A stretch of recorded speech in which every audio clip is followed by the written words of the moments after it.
Good morning, good morning, good morning. I am Sunshine Reigns with All Hustle, No Fear, and we are radio that you have to watch. That's right. We are radio that you need to tune into to watch all of the fun that is going down here at the Hits 92.3 station. So what I need you to do is follow me at All Hustle, No Fear on YouTube, or follow Hits 92.3 on Facebook, and tune in Monday through Friday from 7 to 10 a.m. for All Hustle, No Fear. We are After Dark Radio in the morning.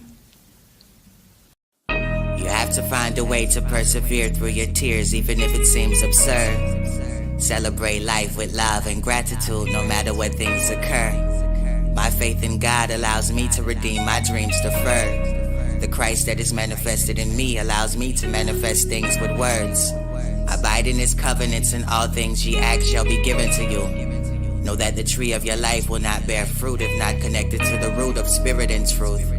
I pray that you find God in the midst of searching for material things, and return to your God nature as a spiritual being. All of your life you've been trying to find things to satisfy your soul. I would like for you to know that it is only the bread of life that can magnify your goals. But through it all you have to learn to pray and worship. Develop faith and know that patience is your greatest virtue. Follow your dreams, whatever you chasing, you gotta be patient. No matter the test, whatever you facing, you gotta be patient. So many lessons, to get to them blessings, you gotta be patient. Gotta be patient, gotta be patient, homie. Follow your dreams, whatever you chasing, you gotta be patient. Wherever you go, in so many places, you gotta be patient. Don't be complacent, in your situation, you gotta be patient. Gotta be patient, gotta be patient, baby. And every time that it seems like life is punishing you, understand that you're only being prepared for everything that you have coming to you.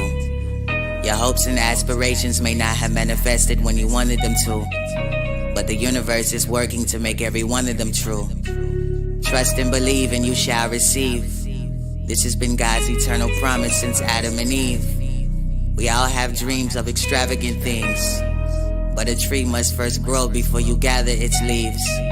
And winter must come to balance the spring, and flowers do die in the palace of queens. All that matters with dreams is that you keep them alive. Have faith in yourself, defeating demons inside. All that matters with dreams is that you keep them alive. This is your God-given purpose and your reason to fly. Follow your dreams, whatever you chasing, you gotta be patient. No matter the test, whatever you facing, you gotta be patient. So many lessons, to get to them blessings, you gotta be patient. Gotta be patient, gotta be patient, homie. Follow your dreams, whatever you chasing, you gotta be patient. Wherever you go, in so many places, you gotta be patient. Don't be complacent, in your situation, you gotta be patient. Gotta be patient, gotta be patient, baby. You have to find a way to persevere through your tears, even if it seems absurd. Celebrate life with love and gratitude, no matter what things occur. My faith in God allows me to redeem my dreams deferred. The Christ that is manifested in me allows me to manifest things with words. Abide in his covenants, and all things ye ask shall be given to you. Know that the tree of your life will not bear fruit if not connected to the root of spirit and truth. I pray that you find God in the midst of searching for material things, and return to your God nature as a spiritual being. All of your life you've been trying to find things to satisfy your soul. I would like for you to know that it is only the bread of life that can magnify your goals. But through it all you have to learn to pray and worship. Develop faith and know that patience is your greatest virtue.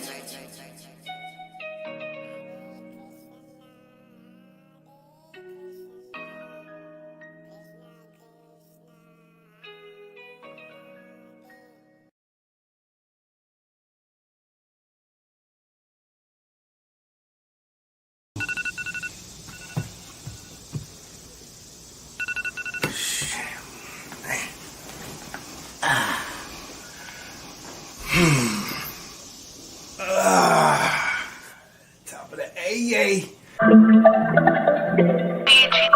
It's the top of the AA.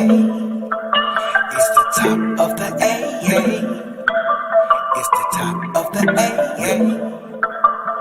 I'm up in that this money. People think it's funny. You walk when I be running.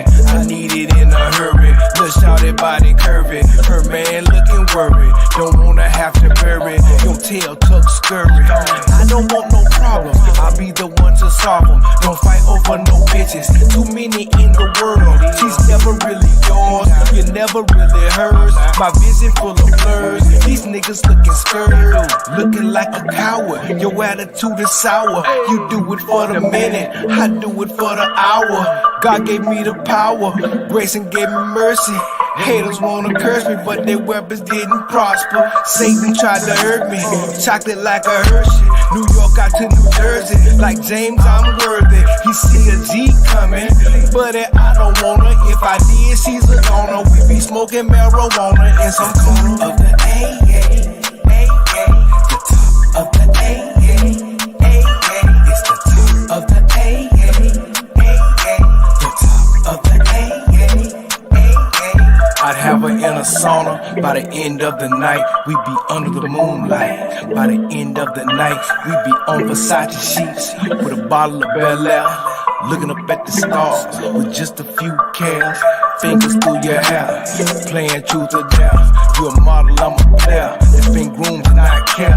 Don't give a fuck about this bullshit in the world. I only care about my little boy and two little girls. My wife and my mama, my daddy and my brothers, and everybody else that get caught up in the struggle and suffer. Long suffering, my friend. It's the top of the AA. The top of the AA. It's the top of the AA. The top of the AA.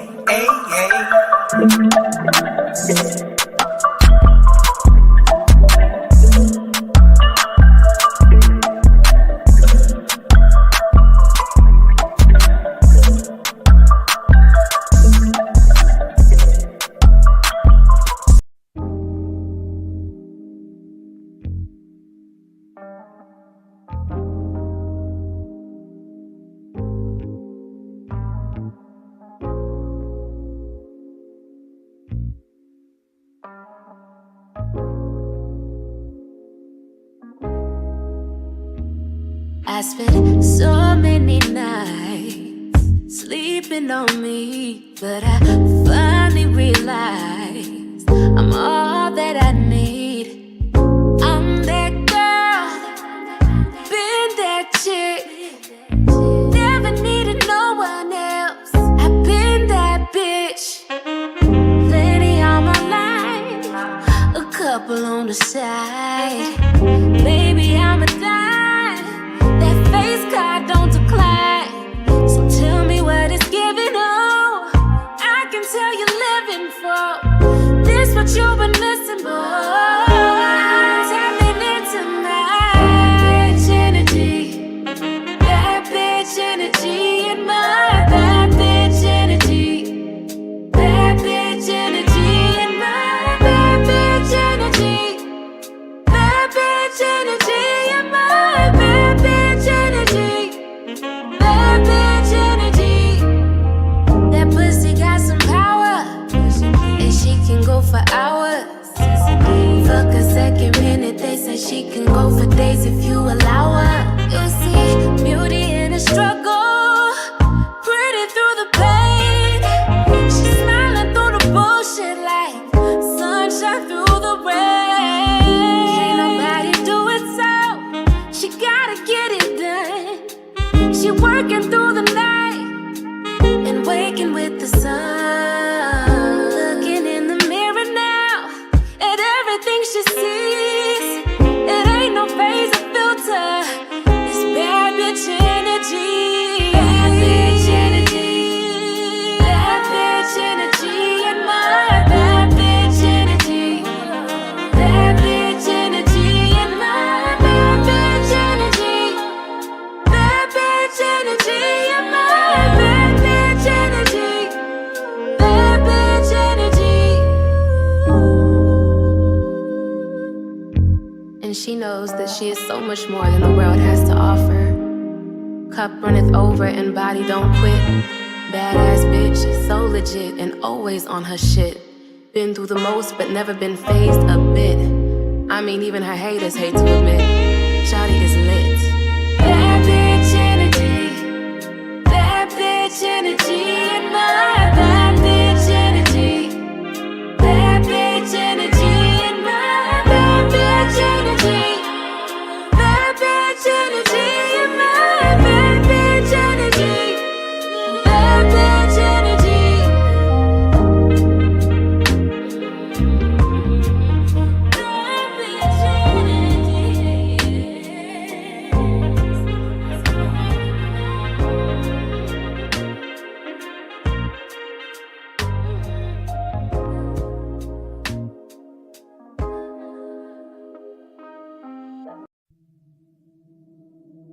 I just want to run my business and do ratchet shit with my friends, and that's it. That's it. That's it. You are now tuned in to All Hustle and No Fear with your girl, the Hood Unicorn. Come on, let's go. Back against the wall, last name against the road. Middle finger stretched if you thinking it's a joke. Tell my friend I'm at the blow, at the blow, at the blow, at the blow, at the blow, at the blow. Good morning. How are y'all doing out there, and how have y'all been? I am your girl, Sunshine Reigns, aka Griselda Blanca, aka Uni the Motivator, aka your party starter. But you tune in each and every morning because I am the Hood Unicorn, and I am here to get your day started. So look, we're gonna get right into this because I got a show for y'all. And I just realized that my guest isn't on camera. So look, I'm gonna play y'all one more quick song, and when we get back, we're gonna get this day started. I'm telling y'all what we got going on. First of all, it is Make It Make Sense, right? So y'all already know during Make It Make Sense, we trying to figure out what is y'all, okay? I've got one random story to tell y'all, but then we're going to sit up here with my guest and we're going to talk about what's going on with her. And for all of the parents out there, for the people with children, every time I say that you need to be your child's advocate, this is the show for it, okay? And we're going to need y'all help, okay? So make sure you stay tuned for that. Tell all your friends to tune in. This is your chance to go right now, share it, tell folks to tune in because Sunshine got something to say today, okay? We're also going to be talking about it's a school type of day. It's a school type of day. We're talking about the school to prison pipeline. And my first story that I'm gonna talk about, this lady need to go from school to prison. And as a matter of fact, I'm gonna say they should lock the kid up too. But when you hear why, you'll understand. Because, you know, y'all already know. But we about to get this thing-a-lang. And like I said, let me go ahead and focus my camera because I am my own engineer. Chubb said, I made him tired. He said, you need some help, Sunshine. You need somebody in here as an executive producer or something helping you because you are in here doing everything. And I do, but I'm used to it. So it is what it is. So look, we're going to go ahead and play this commercial real quick and play a quick song. And when we get back, we've got Make It Make Sense. Y'all, make this make sense. Can we link up tonight? Drink some rock and Sprite tonight. My pussy is super tight. Couple years without taking pipe. I am squirting back to back. I made a mess over the floor. Moaning out loud, the neighbors banging on my door. But the pounding ain't gon' get it. You gotta put your tongue all up in it. Give me a better feeling shy, fucking your brain. You know you like it. Stop holding back, baby boy, don't try to fight it. Got a little insane, orgasm riot. I'm an Aries, baby daddy, you a Pisces. I'd rather make love than get a quickie. Love it when you're on top, go slow in me. And when we make love, it's a hell of a drug. I'm addicted to you like I'm a coke fiend now. Put it in your face, know you like the way it tastes. The way I scream your name in your ear, I wanna sing. Ooh, right there, don't stop, daddy. Feeling so good, riding you like a caddy. Beat it up like a porn star actor. Slurp it up, stimulate from my reaction. You know I like it rough, handcuffing me in action. So choke me up on your back, I do the scratches. On top of cars, up in these bushes. On these staircases, no fucks where we do it. Don't tell nobody what we do. I won't tell nobody what we do. Keep this between me and you.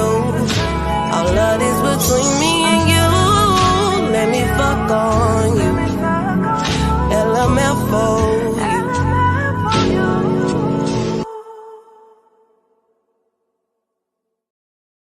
All right, y'all, we here. And guess what? The mirror ain't on. So real quick, before we do get started, while I fix this, I'm going to let my guest go ahead and introduce herself. Don't tell them nothing about what we're going to talk about yet. Okay. But just introduce yourself so that they know who you are. And then, tell them about your business and qualify yourself. Okay. Let them know why. Because like you said, that also makes a big part of what's going on. You know what I'm saying? So go ahead and let them know about you. Hey y'all, hey, my name is DeAndrea Bird. I'm from Atlanta. I let everybody know East Atlanta made me and DeKalb County raised me. I'm an entrepreneur. I own Tutu Maniacs. Tutu Maniacs is a kid's birthday party company. I used to be located off Mount Zion on the south side, and then I relocated to Greenbrier Mall. And that's where I was last at with Tutu Maniacs. I've also hosted community events at Greenbrier Mall for the past 8 years. So maybe your kid has came through perform, maybe you received food or resource or been a vendor at one of my events. And I'm just you might have seen me in the community. My husband was the parent liaison at Thomasville Heights Elementary. So you might have seen me out and about helping with that. So, and I'm a mom, first of all. So as a mom, help me with this one right here, okay? So here we go. All right. Ann Nelson Coach this is the part that y'all got to listen to now. Now listen. Ann Nelson Koch was a 74-year-old former private school teacher in Monroe County in Wisconsin, who was convicted on all 25 counts, get this, y'all, of repeated sexual assault against a 14-year-old male. All right, now, look, this is the first thing that I got to say. First of all, nobody should be putting their hands on nobody else's kids, period and point blank. That's a problem for me, okay? And a lot of times we get really upset when we have male teachers touching on little girls or touching on the children and everything. We jump up real quick and we have an issue with that, but we don't do it as much when it's the female teachers. But in this situation, this lady is 74 years old. Y'all, she knew better. Okay? Now, the reason why I say she need to go to jail and the kid need to go to jail, because this what he was hitting. This the picture. This what he was hitting. She's supposed to be protecting him. She a grandmother age, not assaulting him. She needs to That be is under the jail. This is a great grandmother age. Right. Because and so the assaults took place in the basement of the school, and they should have, because looking at her, you better not do this upstairs in the light. During the 2016-2017 school year. Miss Koch was a trusted member. Of course, she looked like she was a trusted member of the community. She looked like she did all the bake sales and everything. She'd been teaching for over 40 years, and she was known for being a kind and compassionate and her groomer. And her students often spoke very highly of her. Okay. However, behind closed doors, this is going way too slow. She was a predator who preyed upon young boys. And again, I don't just blame her. I blame the young boys, because it ain't you. You could have outran this old ass lady. Her knees ain't keeping up with no 14-year-old. You know what I'm saying? But kids' brains ain't developed either. You know them hormones. Maybe he didn't know the difference. I blame her first. Don't nobody want no saggy boobies. This lady, if she took her bra off, her nipples touch her knees. You not gonna convince me that this boy couldn't have watched. He could have did better pulling up some cartoon sex, that hentai stuff them kids be watching. This wasn't no. The victim of the assault has spoken out since his experience, saying that he was manipulated and coerced. Now, look, let me say this, y'all. Let me say this. I am not victim shaming by no stretch of the imagination. I'm not victim shaming. What I'm saying is that everybody involved in this situation, right here, y'all all need to go see a mental health provider, because I don't give a damn how old my thing wouldn't have got up for her old self. And it ain't like it could have been wet. Like she would have been in there like LeBron James.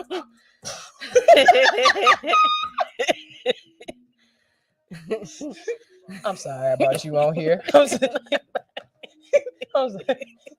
But you got to keep it light, because we about to get heavy. So I wanted to bring them in a little light before we got a little heavy. I'm laughing. I'm sorry. I hope you watched my show before you came. He said that he felt like he couldn't say no to her because she was his teacher. Now, that's what makes it bad, you guys, okay? And he said he trusted her. That's exactly what makes it bad, is that as a educator, you have this authority over kids, and they feel the need, a lot of kids, not all, but they feel the need to want to make you happy, to not disappoint you. You know what I'm saying? And unfortunately, they feel as though they can't say no to you because you are an adult, okay? And this is one of those times where I say, as a child's advocate, it's you can't just advocate for them after the fact. Okay, you have to advocate for them before, and that means teaching them how to be assertive, teaching them how to, speak up for themselves, teaching them how to say, you know what? I don't have no secrets between my parents. And any adult that tells me that we need to keep this a secret between just us is an adult that I need to tell my parents about. You know what I mean? Like, stranger danger isn't just for strangers. Y'all want me to say that to you again? Stranger danger isn't just for stranger. Sometimes stranger danger is for strange ass activities. Hallelujah. Okay. And so you need to be able to tell your children to have enough discernment to understand the difference. If this went on for this boy for the whole school year, the parents need to be in trouble too. And the reason why the parents need to be in trouble too is because you can't tell me that this boy's personality didn't change because of this. You didn't see changes in your child over a year. Baby, if I was having sex with a 75-year-old man for a year, I'm going to have some changes. Because everybody knows that old people give young people worms when they have sex. At least that's what my mama told me. My mama told me that. Old men. Your mom told you that too? Old men get young girls worms. I ain't never dated a man older than about 4 years older than me, and I clowned his ass for being old. I said, boy, if I boo boo or if I pee and I see a worm, I'm coming after you. He's like, why do you say this? My mom said, old dudes give young girls worms. What are you talking about? So I'm glad to know that my mom wasn't the only one that said my grandma that. said. Really? I'm glad. Okay. I'm glad to know. That wasn't just my mom's crazy self. But yeah, we have to find ways to empower our children before the fact. That's being an advocate as well. When somebody is asking your kids to do something that they know in their heart isn't right, they feel it isn't right, they have to have the strength to be able to stand up for themselves when you're not standing next to them.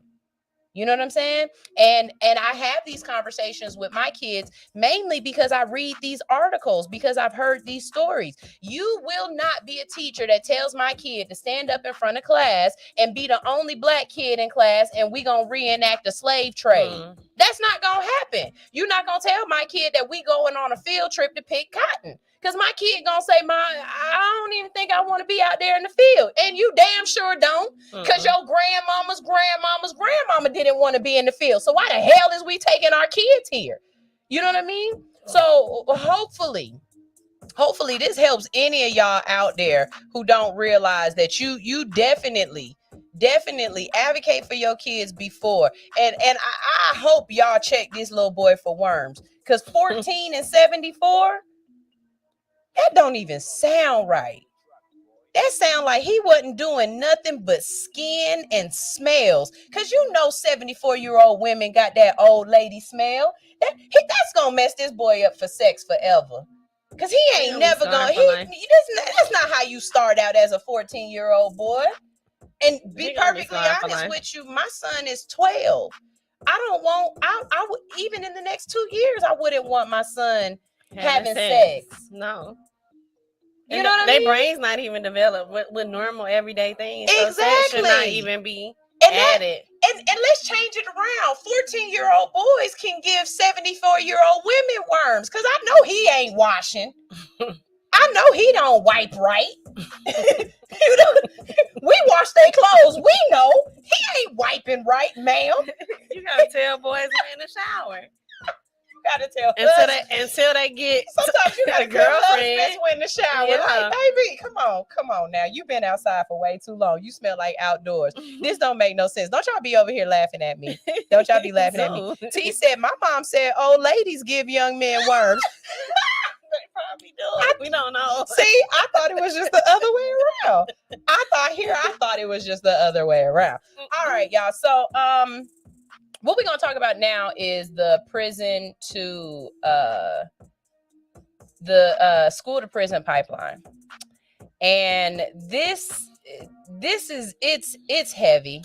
And it's heavy because there are so many factors that go into this school to prison pipeline. And if you don't know what it is, I'm trying to queue up my thing. Let's give the people just a little taste of what the school to prison pipeline means to you.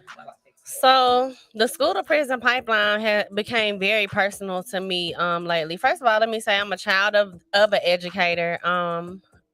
My friends are educators. Some of my best friends are middle school and high school teachers. Some of my aunts and cousins. So I come from a family of educators. Although I chose entrepreneurship, I've been in, different situations where I'm not against teachers at all. I want to be very clear on that. But the school to prison pipeline became very apparent to me in dealing with my son this year. So in January of this year, my son was involved in a fight at Tri-Cities High School. And just to give you guys some background information about him, he has ADHD, a 504 plan, and had recently suffered a sports-related concussion prior to the fight. The fight did happen after school, but the administration chose to, number one, give him, I feel like, an over punishment. We never said he shouldn't be suspended, but they chose to give him a long-term suspension as a first-time offender. They even went further to criminalize the young man and send charges down to juvenile in Fulton County, which the charges were thrown out because I'm sure that our taxpayers have something else better to do than to criminalize young men and charge them. But this was all administrator-led. The administrator chose to do these things despite the parents asking for mediation, despite the parents asking, hey, how can we help? How can we bring resources to your school? They chose to punish him to the fullest extent of the law as a young black man. And that's when I'm like, hey, this is real. And the very embarrassing part of this is everybody in my situation that chose to do it was an older black woman who had skin that looked like me. I'm going to repeat that to you. Everybody that chose to criminalize or discriminate against my son or to over punish him was an older black woman that looked like me.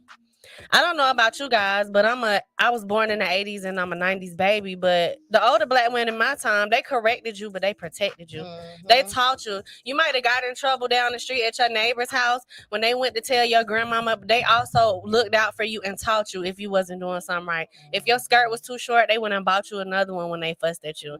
But they looked out for you. They corrected you, but they protected you in love. There was love there. Yeah. So the school to prison pipeline is a term used to describe the process by which students are funneled out of the schools and into juvenile and criminal systems.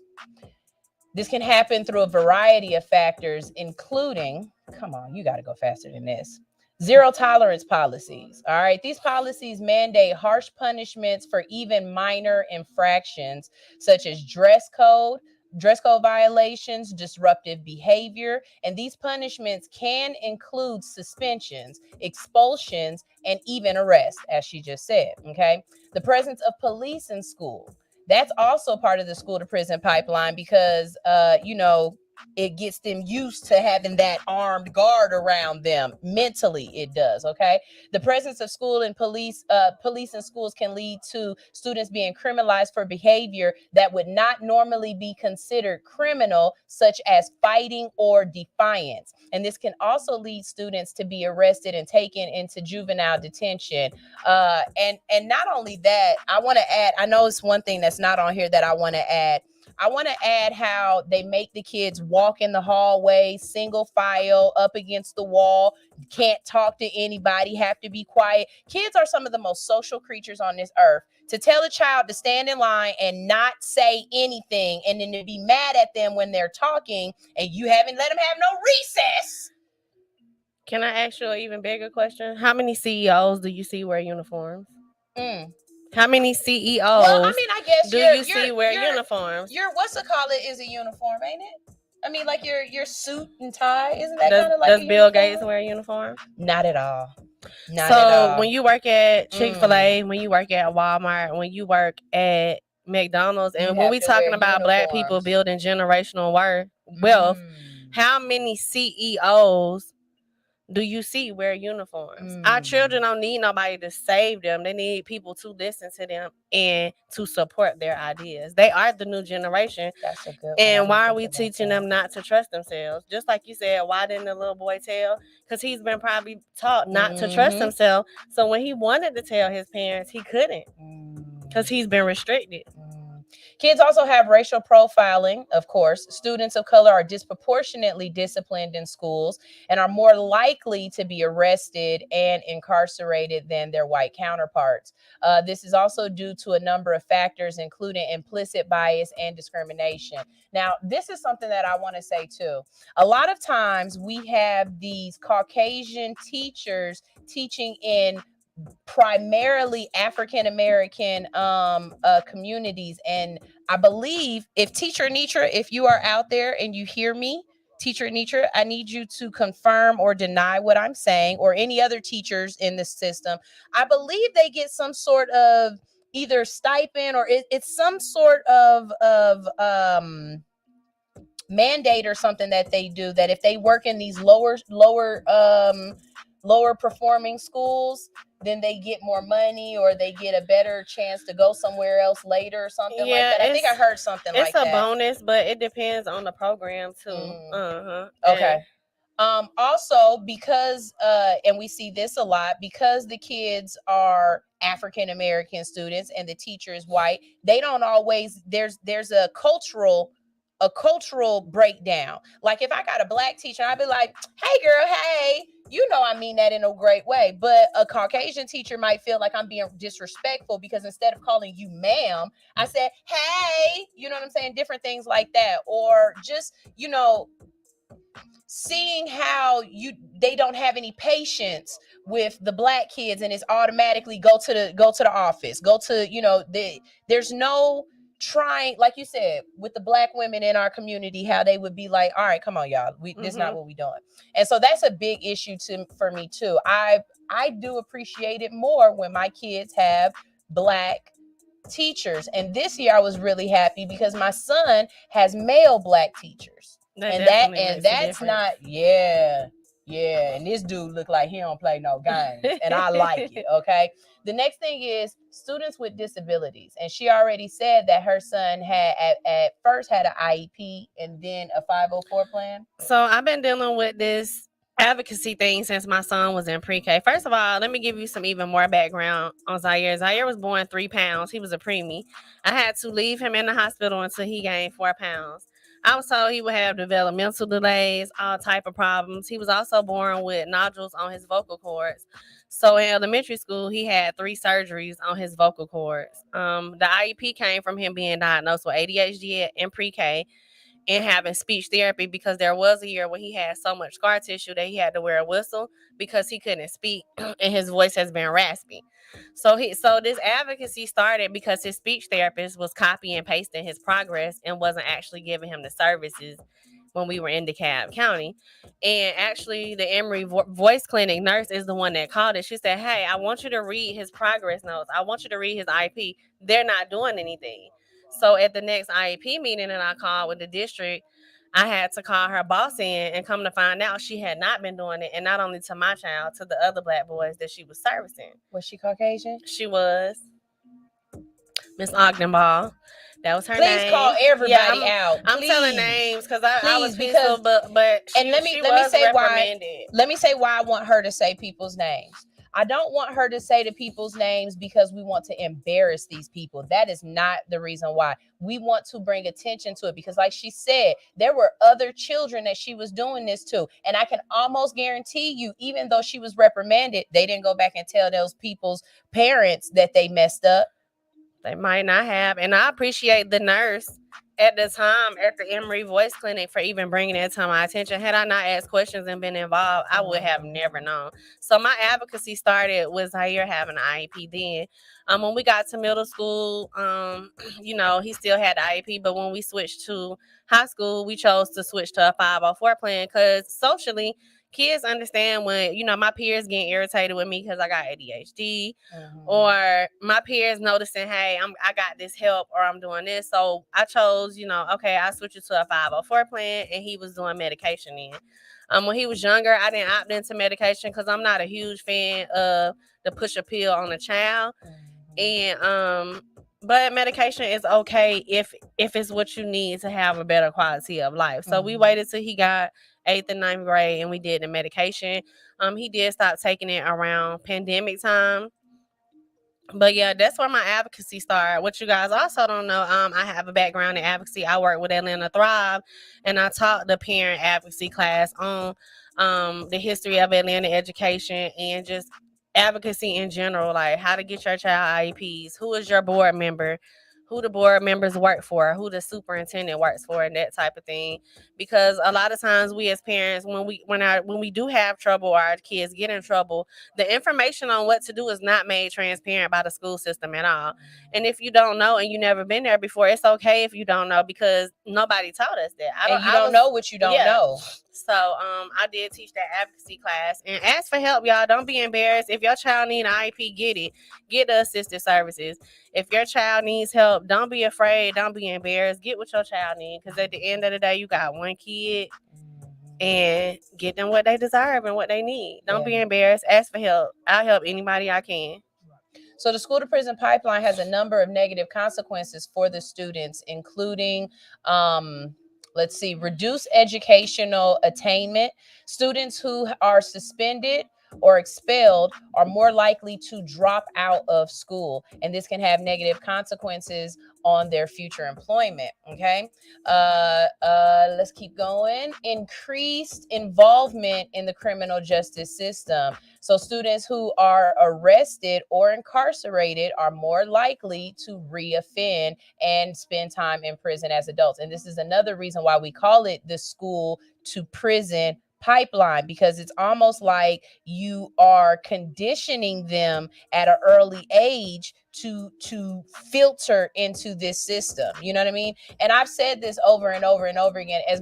If we're going to put as much money as we put into our prison systems, we need to put twice as much money into our educational systems. Otherwise, let's just go ahead and be honest about what we are as a nation. Because as a nation, we've already said we don't care if you can eat. That's not our problem. And when I say this, I'm not making this up. America was at the UN summit, and all of the nations said food is a basic requirement. And America said, Not my problem. That's not my problem. Not really. Okay. All of these other nations have universal health care. America is like, no, that's not my problem. Right. So America is actually a corporation and a penal colony at this point. That's what I see America as. This is a walking penal colony.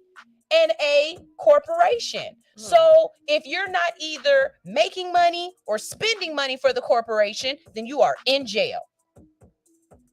Making money for the corporation. For free. So until Sunshine for President 2050, until we can find someone who is willing to take the bullets out of the gun instead of putting a vest on everything. And y'all know what I mean by that. It's being proactive, not reactive. Okay? Y'all sit up here. Look, if you need to have an abortion, that's your issue. But that's being reactive. I would rather give universal birth control. And then you never have to worry about having abortion. Because you won't even give the kids condoms, but you know they having sex in school. You willing to have a daycare in school instead of giving the kids condoms. Please make this shit make sense. And basic sex education. And period education. And why we can't have basic sex education? Because you got 74-year-old women having sex with your 14-year-old child in the basement. If that ain't sex education, that's not the sex education that I want my 14-year-old to have. Okay? I need you. That is not the sex education I want my kid to have. You know what I mean? And so until we start contacting our representatives, until we start voting, until we start being proactive and trying to fix the problem before it's a problem, we are going to consistently be going round and round we go. This is a circle that is never going to stop. It's just going to rotate. T said, I vote for you now. Don't vote for me now. Don't vote for me now, because right now I still smoke and do all kind of crazy stuff, okay? Don't vote for me now, okay? I don't need the FBI doing my back. And let me tell y'all why I'm waiting till 2050, because somebody said, run for president now. I got to stop doing the stupid stuff I'm doing now. And if the FBI do that background check on me and my family right now, some of us is going to get in trouble. I need some of us to be clear of the offenses that we be offending, okay? Before I can run. That, and I need at least one more Donald Trump to be president, because then it lowers the bar just enough where, you know what I mean? Like, I couldn't come in after Obama. What? I wouldn't have made it. But coming in after a Trump or a Trump-like person, let DeSantis be president. I could come in right after him and y'all will take it. Because So, yeah. So what we're going to do right now is I'm going to play this video for y'all. And you made it all the way to the news. And I'm proud of you for that, because that's how I saw it. And it's doing exactly what it needs to do, which is bring attention to the situation. So we're going to watch these videos. And then after we watch the videos, I want you to explain exactly what has happened to your son and where we are and what you need from us and where we go from here. And, you know, what's going on with him now. All right. So here's the first video we have. I'm Georgia State Representative Kim Schofield, representing District 63 of Fulton County. I stand here today very concerned about what I hear when we talk about the disparities and inequities for school expulsion rates, discipline, and suspension. Zaire's story is one of many stories that come down to that we hear at the Capitol. But today, we are declaring that these stories can no longer be swept under the rug. We have come here today because every person, every student needs to be back in school.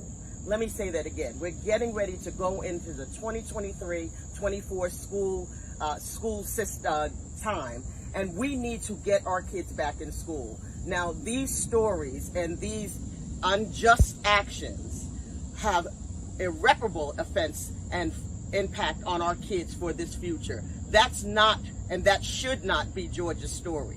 We are asking for transparency, to sit down from the superintendent to every school leadership to talk about these issues. There not only needs to be reform, but there needs to be accountability and transparency. I stand here today as a state representative that when we go back and Okay, family, so by now you've obviously seen this riverboat.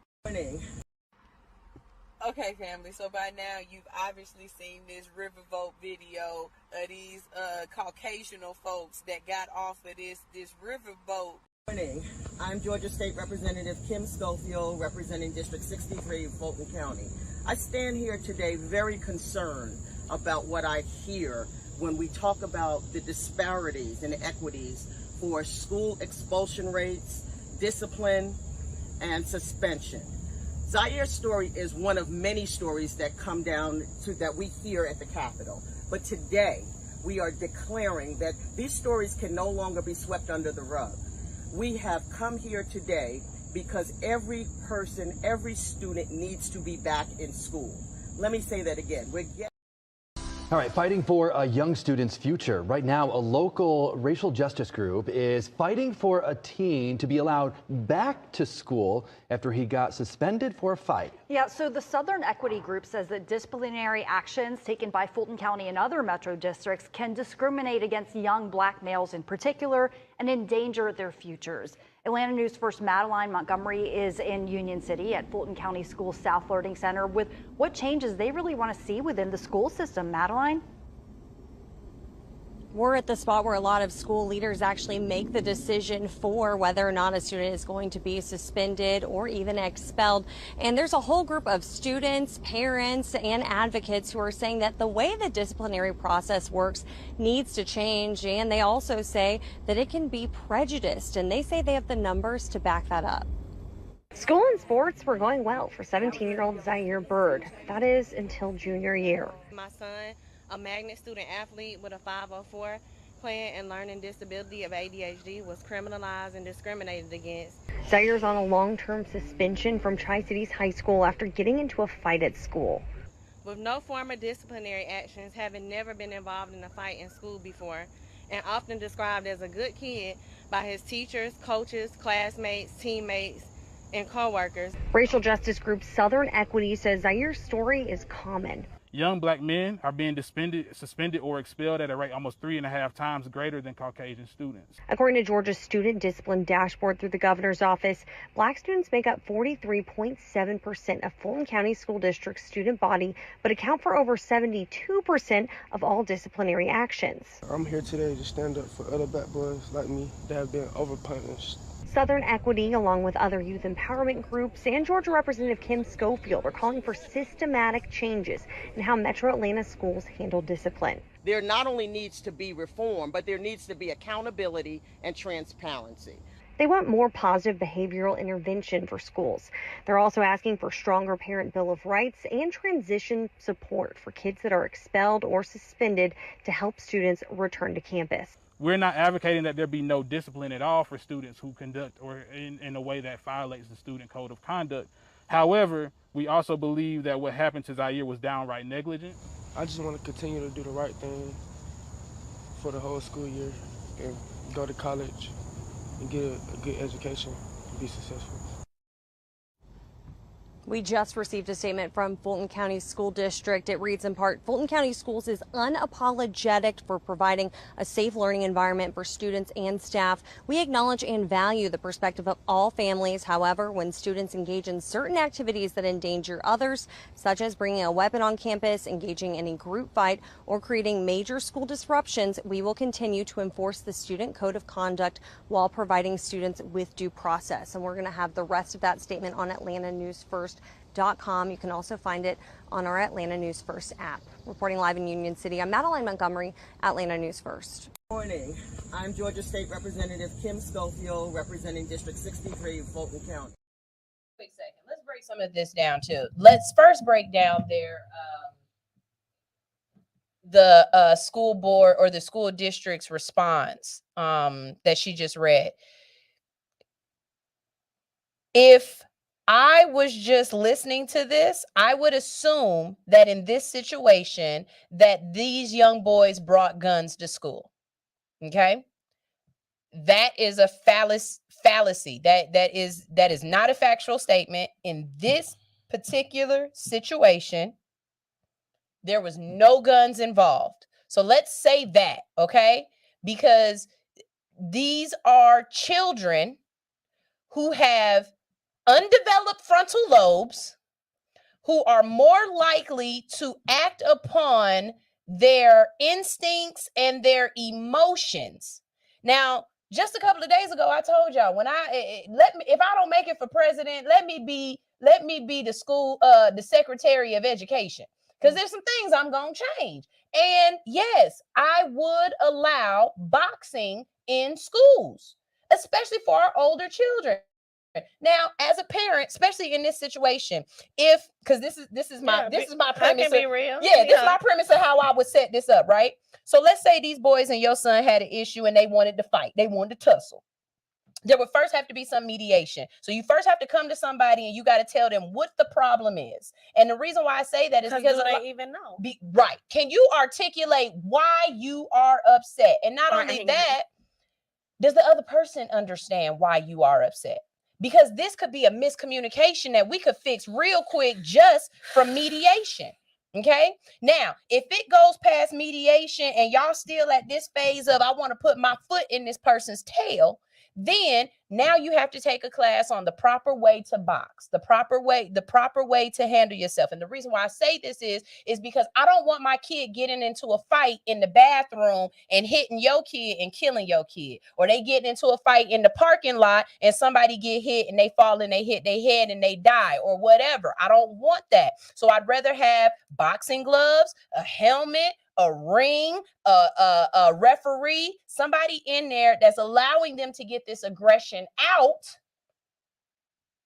but they are still in a safe environment. Now, if you go through all of those steps, because of course, to be able to even get in the ring, your parents have to sign off for it. So now your parents are involved because they know that there's an issue at the school, right? Right? So now that all of these things have happened, if you fight after that, now we gonna get your ass in trouble, because wait a minute, we got all this set up, but we don't have anything in the school system that's restorative. Right, to tell the kids, oh, just don't bully. That's not good enough. Adults bully. Y'all bullying the hell out of people right now, whether they deserve it or not. Y'all bullying the hell out of Iggy Azalea and what's his name, Mario, just for having an opinion on their friend. Tell me you're not. Cause I'm not saying it's wrong or right, but tell me that's not what y'all doing, right? So how do you expect children to be able to handle bullying and to be able to make the correct healthy conflict and to be able to make the right decisions when you have adults that can't make the right decisions? And what about when the parents like me reached out and asked for mediation? I was never mad at the other boys, although they did wrong their children. And come to find out, even at the disciplinary, I felt sorry for their parents because some of them had extenuating circumstances and couldn't even get a ride to the disciplinary hearing. So they can't even be there to be advocates for their children. As a human being, I'm not mad at them. Those children made a mistake, but why are they so angry? Why do they want to put their hands on somebody else? As a parent, and my husband even asked, what can we do to mediate? We were told at the disciplinary hearing that wasn't their job. You know, a lot of schools ask for parent involvement, and I'm that parent that can actually bring the resources that you say you need, but I was denied. And when we talk about healthy conflict, I want to be very clear from the very beginning of this. The administrator, Administrator Raquel Ascendor, has been very confrontational with me. She has tried to bully me in several ways. When I asked for my child's 504 manifestation meeting, she didn't give it to me in the right time. She slammed doors in my face, yelled at me, and snatched papers out of my hands in an attempt to try to bully me as an adult. The adults want these children who are adolescents to be held accountable, but they themselves won't be held accountable. And we never said that Zaire shouldn't be held accountable. He's apologized. He said he was sorry, but the adults don't want to be held accountable for their own actions. And at some point, you have to ask yourself about the administration. Are you really here for the children? Is that really what you want? Are you like as an educator, when you're saying you're here to make sure all of the kids have a great life and they do this, that, and the third, like, you know, going through some of these TikToks and some of the stuff that I post, it really feels like you want to be more in a business. Like you said, what you got on don't have nothing to do with what's going on in your head. Why are y'all suspending little girls from school for bubble flop? No, what's the I think it's in Clayton County right now where they can't wear Crocs to school. Now, I ain't gonna front. I think the shoes is stupid and ugly as hell. I ain't about to buy nobody no whole. The whole purpose of a shoe is not to have no damn holes in it. Okay, to protect your feet. You got kids walking to school in the damn rain with Crocs on like idiots. I personally don't like the dumbass shoes. But how is that stopping the kid from learning? It's got a little flip on the back of it. What my son say, put them in sport mode. but shame on you, Clayton County. Y'all have an even bigger homeless problem. Why don't you focus your attention on how many kids are staying in extended stays and don't have anywhere to live? And maybe that's the only shoe they mama could afford. And you don't know what they went through the school before they came to school, and now you want to fuss at me about a shoe? I absolutely agree. Please. With that. I absolutely agree with that. I absolutely agree with that. And it's so many other things that y'all are worried about. And it's like you want to keep the kids out of school. So tell us what is going on with Zaire now. Well, first let me ask, what would have been his first day of school? Was it last Monday or this Monday? So Monday would have been his first day of school. Okay. He does have a sister who is also in the magnet program at Tri-Cities. I won't say her name because I don't want her retaliated against. She started on Monday. He did not. I'm waiting to hear word back from, a meeting that my representative Kim Schofield had to see if in fact he can return to Tri-Cities. I don't know. I don't have the results on that yet, so I don't want to speak too much about, what I don't know about. And for anybody who's saying, why would she want to put him back in Tri-Cities? Answer that question, because that you had it made plenty of sense. So I'm gonna be completely real with y'all. When this first happened, I asked my son, why would you want to go somewhere where they treat you like that? But I'm also grown. I'm a different type of person. I said, why don't you get your GED and go to the military and I'll give you some money for your business, because I'm an entrepreneur first. But as a child, he explained it to me, Mom, I've been in school for 13 years. I want to graduate. I'm like, okay, I hear you. I never been in trouble. I love sports. He's been playing sports since he was 4. When I found out he had ADHD, that was one of the things the therapists recommend was group sports to help him, be able to figure out how to concentrate on things. And that was also like his outlet. So he's been playing baseball, basketball, and football since he was 4 years old. So he's been giving his body to this school system. Athletic. Very athletic. Because don't think that the school don't make money off of athletics. And it do. And it needs the athletic department, because guess what? The coaches, they come down from the colleges and they recruit the kids. And then when the kids get recruited from the schools, it makes other kids want to go to that school. When I was in, you said you said 80s baby. I'm 39. Okay, we say I'm 40. So I went to Pebblebrook. Okay, I went to Reading. Okay. So do you know? I know some people that you probably do. We'll talk. Because I'm thinking of her married name, and I gotta think of her. My maiden name is Mackie. Okay, I had a friend that went to Reading. Her name is Tanisha Jackson. I think is her original name. She got a sister. Yeah, Shelby. Do Tanisha do lashes now? Nah, she a teacher.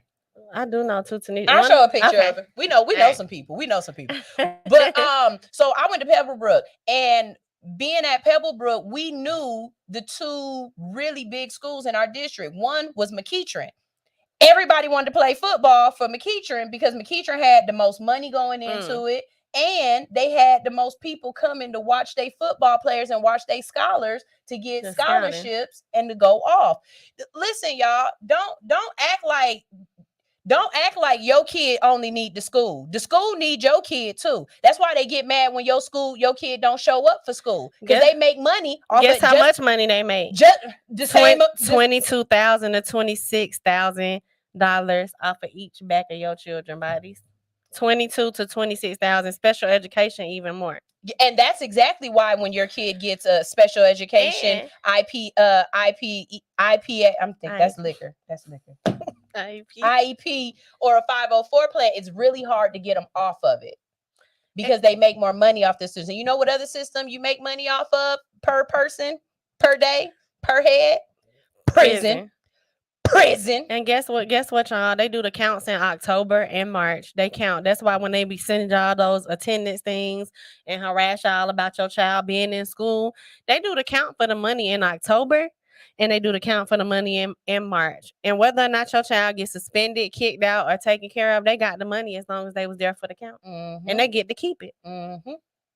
So I know a lot of y'all are really busy. I know a lot of y'all don't have the time to be up at the school because school is open while work is open. I get it. I know a lot of people are single parents and not just single mothers. I know some single fathers out there who trying to do their thing. You know what I'm saying? But the thing is that there are other people who don't give a damn about your child just because of the way your child looks. We just saw that on the news. They said, would you say 100% of the kids that get in what did he say? So the statistics are Black students make up 42 point, I believe 3%. If I'm wrong, you can look on the video of the student body, but they make up 73% of suspensions, 90% of expulsions, and 100% of the juvenile referrals. Let me repeat that: 100% of the Black students make up the juvenile referrals. So you telling me white kids don't get in trouble in school, or are you telling me that there's no white kids that get in trouble in our school districts? Because as many, Columbine,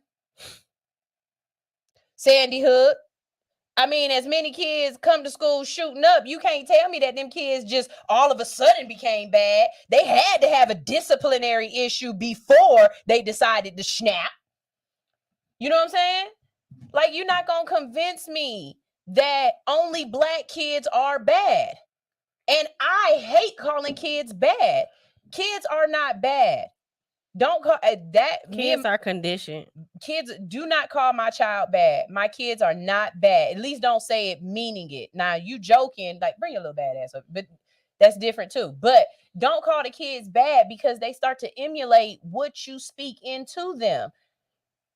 This story, I definitely wanted to bring attention to this. And how can people help advocate for you? First of all, you can repost the story, and I've already posted it on my page. Repost the story, and I'll double check to see if I did. I think I did. But if I didn't, I'm gonna repost it again. Okay. Repost the story, share it, let other people know what's going on. If you are one of these people who are having the same type of issue, look, we stronger in numbers. We are stronger in numbers. Get 3, 4, 5 other parents that are having these issues. And I'm not saying it like they not out there. We just said 100%. Go find the list. I bet you it's a way to find a list of kids. Or hell, open records request. Look up the Sunshine Act of Georgia. You can file an open records request. They probably will give you drama at the district when you file those open records requests. Because they want to know why. Don't ask for specific names. Ask for aggregate information. It'll blow your mind. That's all I'm saying. Look up the Sunshine Act, though, to help you in your open records request. So if he isn't allowed to return back to Tri-Cities, what are the next steps that you guys are going to do? And what's his goals? Number one, if he doesn't return back to Tri-City, it splits my family up because, again, his sister goes there. So now my children will be going to different schools. It takes away his opportunity because he played DB. If you don't know what DB is, it's defensive back. He was a starter for the team. He worked hard all summer. His coaches even went to Dr. Lett, the principal, to advocate for Zaire to come back to Tri-City. They were told to stay out of it because you don't have your Fulton County contract yet. So they were basically bullied. The same way you tell other people. The same way you tell the kids, don't bully. Dr. Ethelette, who's the turnaround principal, that needs to be turned around herself. What is a turnaround principal? A turnaround principal. Well, if you go back and look at the news article, and doing this, I realized that Tri-City, in fact, was a school that has had a lot of violence. Number one, y'all had a brawl at a graduation that resulted in parents being tased. You guys are underreporting the guns that you got. I don't know if you're underreporting, but the parents aren't finding out the amount of guns that you guys are confiscating. But our kids are coming home saying, hey, they had dogs in our school today. What do you bring dogs to the school for? Guns to look or for drugs or guns, right? Guns or drugs. Okay. So you're underreporting to the parents, because I don't want to tell a lie, but we're not finding out until our kids get home. You're sending very vague letters saying, "Oh, we had a scare today." Well, be specific. What happened at what time and when? Right? Why y'all don't have gun buyback programs at school? And why don't you just get metal detectors? Because then that's just like prison. You're right. Yep. You're right. But the clear book bag, and that's stupid too, because guess what? They tear the up. And I hate them clear backpacks. And you got to buy 3 and that's of them. not probably how they even bring them into school. Exactly. So that's not even they the bringing problem. them in their waistband or in their booty hole or however else. Who knows? That's not safe either. Yeah. But sorry. I'm sorry. But yeah, it takes away his opportunity. He can't no longer send the footage from the team he's been a part of. If you're an athlete, you know what it means to work hard for your spot and be a starter. And wait, what you mean he can't send the footage? So if he wanted to get scouted out for colleges or whatever, he can't use any of the footage? He can use the footage, but if you're not playing for the team, what is the purpose of it? What's the purpose? And even if he goes to another school, there's no guarantee that he'll be a starter. Now, if you are a coach at a school that is in Fulton County, that's a charter school, and you want to give Zaire special permission, please, I'm open to that. Again, I'm like, I don't want to go nowhere where nobody want me, but he's a child. He's a 17-year-old child. And it matters to him. So I appreciate you calling him a child too. He's because a 17-year-old child, regardless of what he looks like. Yeah. He's still a child. He's still a child. And you have to direct children in the right way. Michael Jackson wouldn't be who he was today if he was not directed into being an entertainer. Well, Serena Williams, Joe's direction was a little different. Everybody thought Serena Williams, them daddy was crazy, but they went, if they didn't live, eat, and sleep tennis, they wouldn't be where they were. Exactly. So somebody directed the greatest people into the path that they should go. Mm-hmm. No, I absolutely agree with you. I absolutely agree with you. Before we let you go, and hopefully if you have enough time to just sit with us, I got another segment that we're going to do, and it's funny. It's fun. It's a lot of fun. Before we go, again, for anybody that's watching and listening that wants to help your cause, what are ways? You just said one. If you are a coach, and you are and it matters that it's in a magnet school for you. It does, at this point, as long as I bring awareness to this and it doesn't happen to other people. The truth is, Zaire comes from a 2-parent household, a parent that's going to rob him. So he will be okay. Real quick, say something about that, because you did say something about that. You said that they were doing things purposefully to try to make it difficult for you to advocate for your child. So yes, if I was not an entrepreneur, I would have either given up or been unable to advocate for my child by the way the school system is set up. They did things like tell me I had meetings the day of. They would schedule meetings and then reschedule them at 9 p.m. at night that I had to be on. I had the superintendent, Tamara Candace, do things like call me at 8 p.m. at night from a private number and tell me I was going to have a meeting the next day. So imagine if I worked at Amazon, I'm at work for 12 to 14 hours. I can't even be on my phone because some of y'all work in secure environments and you got to do what you got to do. And you don't have time for somebody to tell you that you got to take off work tomorrow at 9 o'clock and cancel on you and then reschedule the meeting on Friday. You got to work and feed your family and do what you got to do. So now you got to choose between, do I feed my kid or advocate for my kid? Which one you going to do? You're going to feed them. You're going to feed them. And this is the games that they play.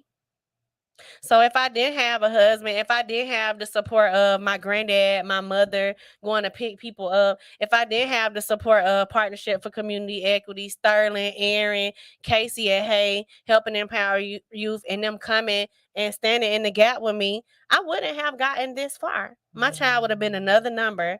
And they would have not been held accountable. So I'm grateful to anybody. If you prayed for me without me knowing, I love you. If you did anything for me, I love you and I appreciate you. And I hope God bless you like 10 times how much you bless me. Oh, don't make me cry. Don't make me cry. Please don't make me cry. Because you didn't have to do it. Zaire, don't let this one situation deter you from seeing the good in people.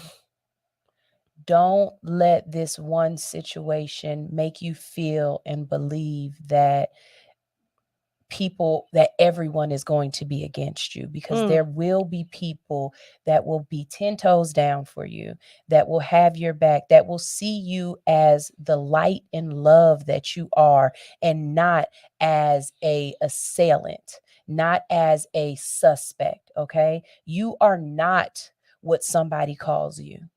You are not what somebody believes you are. You are what you are. Okay, there are lots of weeds that are misappropriated as weeds, but what they really are is they're herbs. They're things to help us, to give us life. Okay, but somebody has classified it as a weed. And I see a dandelion in my head right now.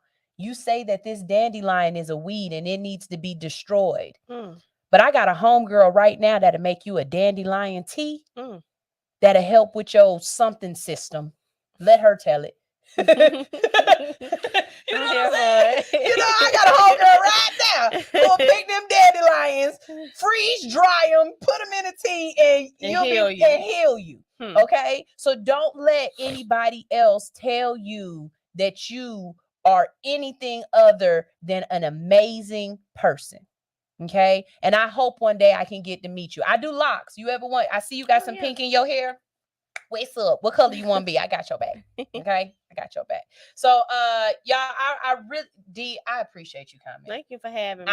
And you responded so quick. I loved it, because soon as I saw it, I don't think I was following whoever posted it. It just came up across my feed, and I started watching it. I was like, this is something we need to bring more attention to. This is something that I want to help her advocate. You know, I want to help sound the alarm. And even if God only used me to help you or to bring awareness to this, I'm cool with it. Because if you don't speak up, people will keep doing your children the way they doing them, and they'll say we deserved it, we wanted it. They didn't have a problem with it. We asked the parents. So speak up. Zaire wants to do a documentary about this. So if you've been through this and you've been a victim of the school to prison pipeline, if you've been a victim of the disengagement and the overpunishment in the school system, send me a DM. I mean, he's working on recording people's stories. Your voice matters. Your life matters. A lot of people end up in the prison system from the school to prison pipeline because they're told they don't matter. They keep being told what your truth doesn't matter. What happened to you doesn't matter. And before they know it and they end up in prison, they feel like their life didn't matter and their voice didn't matter. Your voice Biggie matters. say at the beginning of his song, to all the teachers who told me that I wouldn't do it, to all the teachers who said I wouldn't make it. So you went to high school when I went to high school. Did y'all have those big, things in the auditorium when they told you some of y'all gonna be in prison, some of y'all gonna be in drugs, and some of y'all gonna be dead? If they did, I don't remember that. Now I do remember in college. County, look to your left. Yeah, we look to your right. School. Some of these people ain't gonna be here next semester. But why would you tell children that? Right? You know what? Or young adults that? You know what? That's just like that's saying what we were told in high school. Yeah, look, it should be educators, especially during the crack pandemic. Let's change that. Instead of saying look to your left, look to your right, some of these people won't be here. Say look to your left, look to your right. Some of these people are gonna need you to help them get to where y'all got to go. Be your brother or your sister's keeper. You know what I mean? Because we too busy we find all kind of ways to divide each other, to push each other apart, to make each other feel isolated or that's different. Not my problem. Yeah. When what we need to be doing is we need to be standing together. You know what I mean? I help you with your problem. You help me with mine. Whether or not it directly affects me, your injustice can be mine tomorrow if I don't help you clear yours up. Ooh. Yes. So it might not be your problem today, but if you don't help your sister and your brother, it'll be your problem tomorrow. And if it's not your problem, it might be your kids' problem. Or your grandkids won't be safe from it. I love you. We're going to be friends. We could be friends. I'm in the hair color club. Okay. All right, y'all. So we about to go to a quick commercial break. And when we get back from this break, you already know it's time for It's the Trolls. And y'all, Alan, if you're listening and you're out there, keep it up. Because me and Alan, we've been going back and forth, cracking the hell up with this stuff. And who else been sending me some stuff? I got about 3 dudes right now that we just go back and forth all day long, sending each other memes. That's all we do. That's it's my just family group chat. Just go back and forth, sending each other memes. Inappropriate. As hell. And it's crazy because this lets you know the energy you put out is the energy you gotta laugh, get. man. People be talking about dudes they be talking about let me see that thing and talking about what it do. I don't have no dudes and my DM is so wet but so dry because we ain't talking about ain't no sex in my DM at all. It is all what the fuck was this? Did you see this? Did you hear what she said? I get it. A lot of the emojis going back and forth is. So we gonna play some music real quick, and when we get back, we got Insta Trolls. Hey, KK the Kid, I see you, and since I see you, let's go ahead and play your music video. Here is KK the Kid with Swang. Kid. Yeah. I ain't did nothing wrong, steady trying to do better. I just stay elevated, but what's my elevator? That's just the boy when it's money, then tell us shit to come get it. Cause being broke ain't an option, and either way I'ma spend it. See, I was born making plays, trying to focus on winning. Keep a tool on my waist, trying to focus on living. Get them weeds out my garden, and it don't make me no difference. Cause I'ma still make this money and have a boss's position, you hear me? I count this money and I count my blessings. So take a seat, I'm finna teach a lesson. And ain't no question when it come to possession. Yeah, I done bit up, you hit us, so now they say I'm aggressive. But I'm 100, no joke. I don't sleep, I stay woke. I stay making this money and making shit as the broke. I got problems, don't lie, I take it in like a joke. See, they low when you down, but then they hate when you go. Let's get pull up, sway, sway, pop out, sway, sway, pull up, sway, sway, pop out, sway, sway, pull up, sway, hop out. You gon' know my hit is rich when we up out of sway. Now pull up, sway, sway, pop out, sway, sway, pull up, sway, sway, pop out, sway, sway, pull up, sway, hop out, yeah. And you gon' know my hit is rich when we up out of sway. Now pull up, sway, sway, pop out, sway, sway, pull up, sway, sway, pop out, sway, sway, pull up, sway, hop out, yeah. And you gon' know my hit is rich when we up out of sway. I take a trip to Dubai, I just like hot weather. I got freezing cold vibes, cold-hearted forever. Every day we stay lit, live our life like a movie. And don't you come to New Orleans unless you showing some boobies. And you can't hang with the gang unless you toting that cheddar. I got jiggers for days, write you off like a letter. I ain't slept in a week, feel my dreams getting closer. I get them bands every week, do it over and over. We litty, pull up, sway, sway, pop out, sway, sway, pull up, sway, sway, pop out, sway, sway, pull up, sway, hop out. You gon' know my hit is rich when we up out of sway. Now pull up, sway, sway, pop out, sway, sway, pull up, sway, sway, pop out, sway, sway, pull up, sway, hop out, yeah. And you gon' know my hit is rich when we up out of sway. Now pull up, sway, sway, pop out, sway, sway, pull up, sway, sway, pop out, sway, sway, pull up, sway, hop out, yeah. And you gon' know my hit is rich when we up out of sway. Now pull up.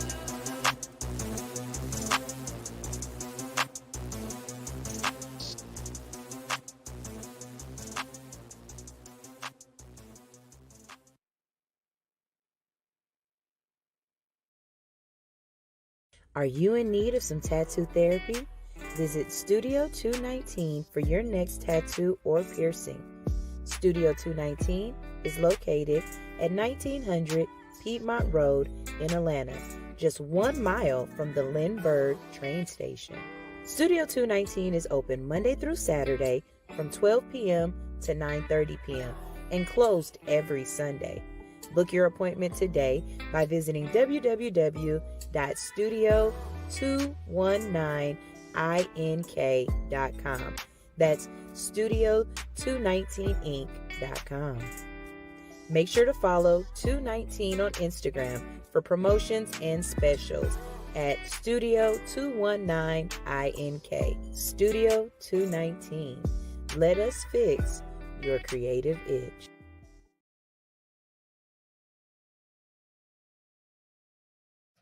All right, y'all, we back. It's time for Insta Trolls. This lady teaching me all kind of stuff that I ain't know. Good God doggone it. Okay, so look, some of these Insta trolls, I'm just gonna warn y'all ahead of time, okay? Some of these Insta trolls, they got 2 videos, and when I uploaded them today, I didn't know which video was which, so I might have to cut it off and cut it back on. Don't try me. Look, I do this, okay? But we're gonna get this started. Here we go. Here go the first one. Now y'all already know. Nope. I know what I start with. We're gonna start with this one. So I ain't gotta bring it up. Y'all already know the folded chair is of the week. But a couple people hit me in my DM and said, Sunshine, when are you gonna give your commentary of what happened? So I know y'all wanted me to tell y'all how it happened and what happened. So here's my interpretation of the the Montgomery brawl. Here we go. Okay, family, so by now you've obviously seen this riverboat video of these Caucasian folks that got off of this riverboat listening to Jason Aldean. We'll try that in a small town, see how far you make it. I guess they thought that they was gonna, just be real savages to this wonderful black man that was just trying to do his job, just trying to go to work and make some money for Edna so he can come home and just get his feet rubbed. And no, y'all don't want to move y'all boat. And I think when they started fighting that man, when they squared up on him, I really think that they thought that this was going to be a This Is America type of moment. I think they thought they was going to get that kind of black man. And did it. And did it. Y'all gotta call it. Look, our ancestors have let us know that the time has come. And the type of black people that we are currently is some fuck around and find out. Motherfucker, you know who you fucking with, motherfucker. I am the fucking shit, motherfucker. This I can get jiggy with, motherfucker. The way that these black folks said, I am my brother's keeper.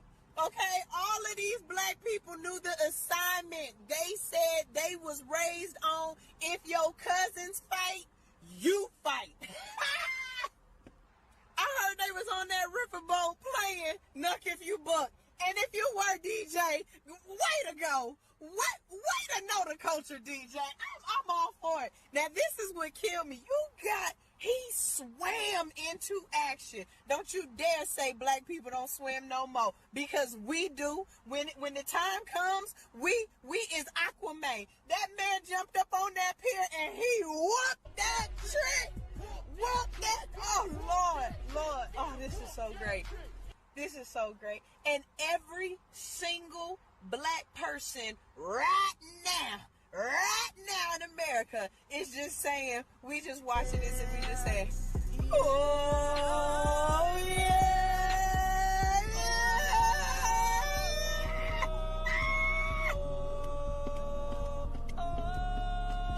Woo! In the corner of fuck around and the corner of find out intersect, boy, we get some good ass TV. Woo! You can't write this. You can't write this. My question is, did he get his hat back? But did he get his hat back? Because he deserved to get that hat back. Somebody said they auctioned it off on eBay, and I'd buy it.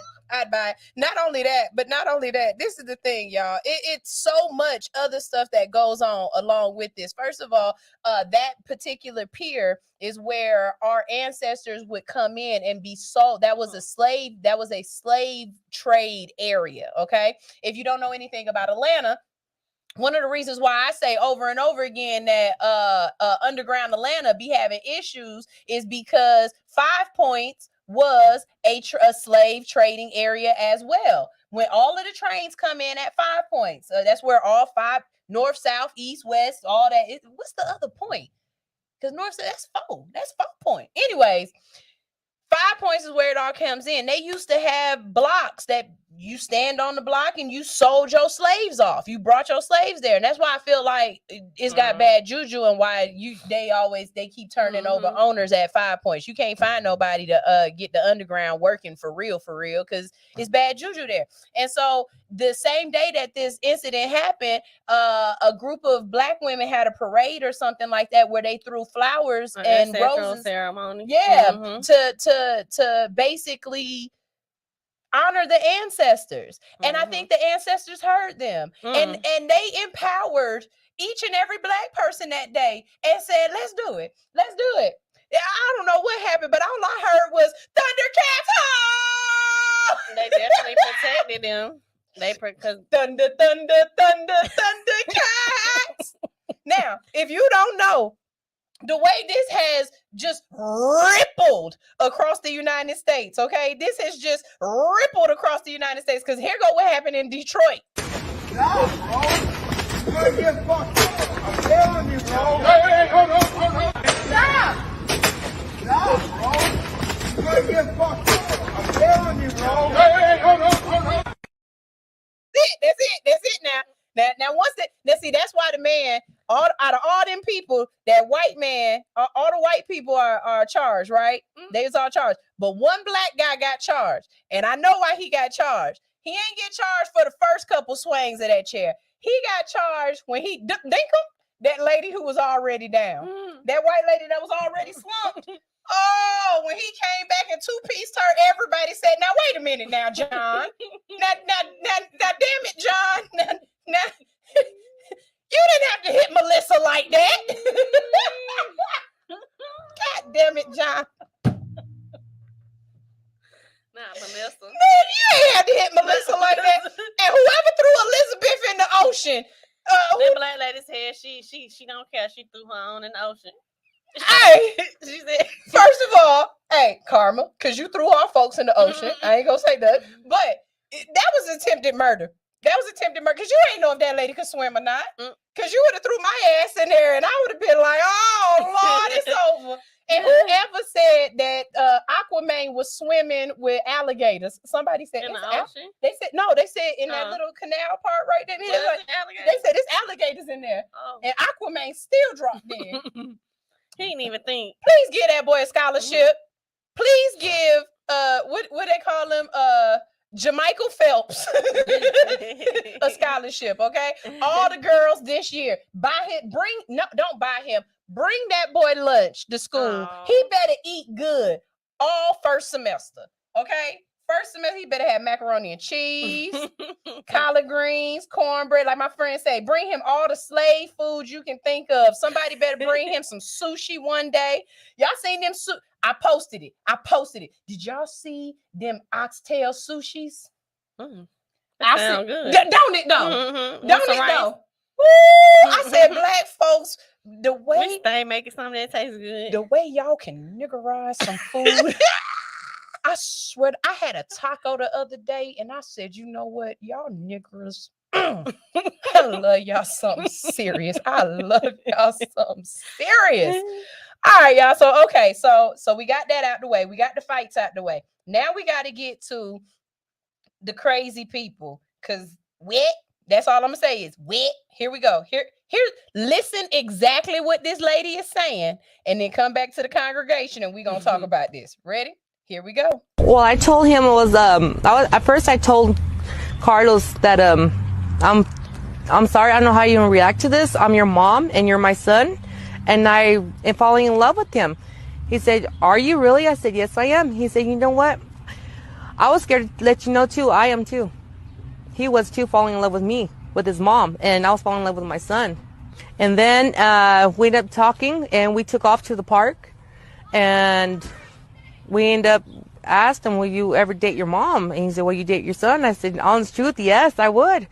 Because 19 years, you're the best thing that ever happened to me, and I really want to be with you the rest of my life. And I really want to be with them. It's kind of hard right now, but I don't care what people say, because we're going through a lot right now. We try to keep it a secret, but we couldn't do it no more, because, my other kids found out. At first, they didn't like it. Then they started liking it. They're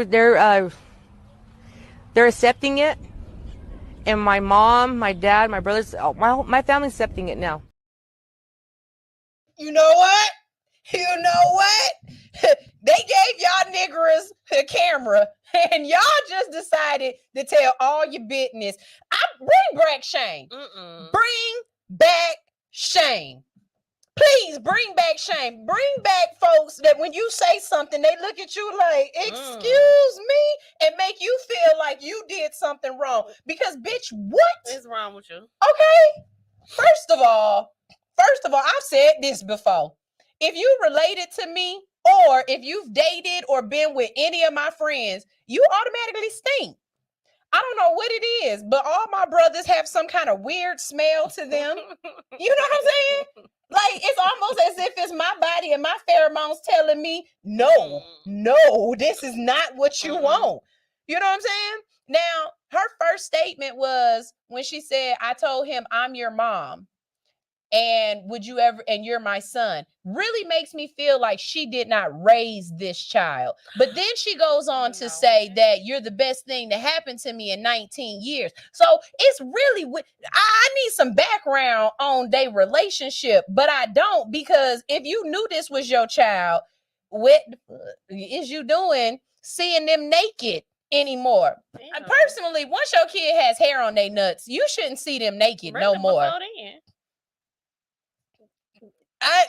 You're right. You once you know how to look, wash yourself and do everything else. I ain't gonna lie, I walk in on my kids sometimes in the bathroom because I gotta brush my teeth. Y'all take it too damn long. They probably bust in on you too. You ain't got no peace. What you doing in there? My daughter don't care. The youngest one? Yeah. It's always the baby. She don't care. You okay in there? No, I'm just sitting in here for my peace. How can I help you? You know what? I'm gonna start asking, and when they start doing it, be like, no, come rub my back. Come rub my counterclockwise. Like, come clean the bathroom. You know what I'm saying? Like, what the hell? Last night, my daughter and my husband, he do it too. Baby, I stay out of in and start talking to me. My husband locked the door. I stay out of their conversations because that's between them. But my daughter is convincing my husband that she should sleep with us. She's like, Mommy got the whole other side of the bed over there. Just me. No, she's 8. But mine is 12. She's like, I don't understand why I gotta sleep alone, but y'all get to sleep together. And I was like, well, mine be telling us y'all can sleep downstairs. Your bed is more comfortable than mine. We can sleep downstairs. I said, you know what? Who put me in this room, girl? This your room. Oh, Teacher Anitra said I had an oxtail quesadilla that was so good. See, black people, I promise y'all, we start dating other races and we be like, nah, let me show you how to make that. Food is my love language. It might not be my stomachs, but it's definitely my tongues. Since we're talking about food, I'm not gonna mute for this one because I think I gotta talk to y'all about it as y'all see it. But there's a reason why we don't eat potluck. And this was just an outdoor potluck. Have y'all ever heard, it's a lady in Thailand or a dish in Thailand called a forever stew? Mm-hmm. Okay, so basically you create a stew, and as you eat from it and you take from it, you add to it. So the stew never really ends. That face. The stew never really is over with. It just stays on the pot. It stay on low. And as you cook or as you take from it, you just continue to add. So how long? For the day? Nah. Okay, so this group of people, let's see what they do. As soon as we heard about somebody making perpetual stew at a park in Bushwick, we had to check it out. Annie Rewarda has been cooking the stew for the past 40-ish days and has been documenting her journey on TikTok as well as a stew log on her website. She brings her crock pot to the park for a stew party, and everyone who attends has to bring one ingredient. I brought bok choy. You can bring anything as long as it's vegan friendly. People brought veggies, broth, someone even brought more stew, which is confusing. The event has obviously grown since it's gone viral. There were reporters and camera crews here. A guy named Stu was getting interviewed. People were lined up down the block, but it was still a super welcoming environment. People were mingling with each other, like, what did you bring? There were name tags if you wanted. They were also selling merch. People were actually wearing these t-shirts. Does the stew taste good? The website's FAQ page says, completely depends on the day. This week's batch was very potato and green onion forward. Who knows what next week holds? The idea of a perpetual stew is obviously not new, but this isn't even about the stew. It's about community, getting wacky people together to make new friends. Stew. So look, first of all, the reason why I pulled this up was because the picture that she had up with it is her in the hospital saying, "Don't eat the perpetual stew." The reason why is because all of these random ass people done brought stuff to put in this stew. Y'all have cats on y'all tables, dogs licking the bowl and everything else, and you just letting random ass people just come off the street and add to y'all's perpetual stew. The second issue I got is, wasn't none black person out there. Not one black, white people. Well, he take people. Listen to me when I say this. Listen to me. This should be a standing rule. If it's not one black person at y'all event, somebody need to ask a question as to what the hell we doing. Because black people are the baseline. Like, you know how you got acidic, you got alkaline, and then you got neutral? Black people, we that line to let you know if it's racist, hood, or vibey. You know what I'm saying? This is really right. We let you know. You know what I'm saying? We are the thermometer. Okay. Now, if it's too many black people, you know, it's getting a little hood. You might need to leave when somebody be like, "Oh, so that's how you feel?" It's time to go. I'll see y'all later. Go ahead on out. It's time to head on out. All right, then. All right. Now, if it's mixture, got black people and white people, y'all probably good. That's a crowd. That's a vibe. If it's all white people, it's probably a situation where if you bring your black friend, everybody stop, the music stop, and everybody look. Y'all need to not be there. This event, looking at this event, y'all should have stopped this when 40 days. This bitch, Lady Megan, this for 40 days. 40 days. You can't even have an event 40 days in a row. Say it again. Where was the hand washing station? Where was the vegetable washing station? Because if you just bringing your stuff and just dropping it in, how I even know? And just because it's vegan, I don't mean that ain't enough for me. Might have been buggy too.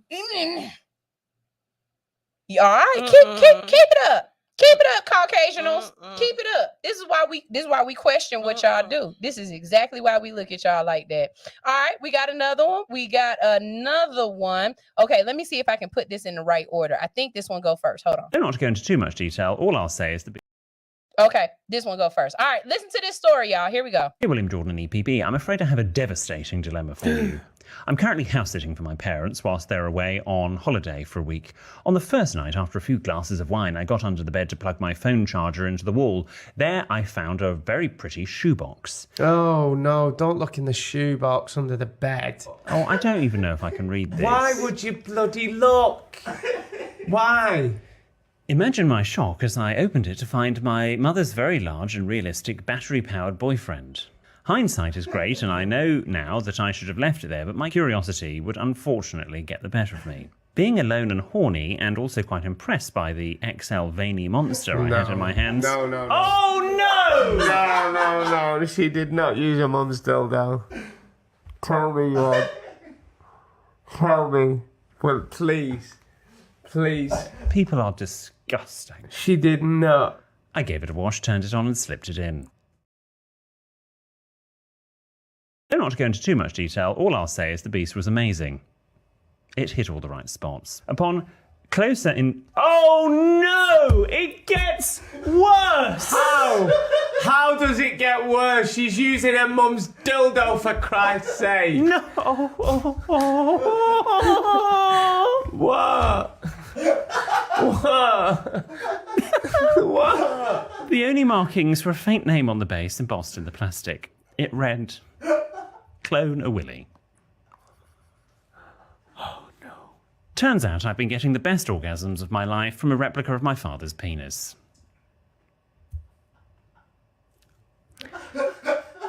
How am I meant to proceed from here? I think we're done. What's your advice? Regards, Melissa.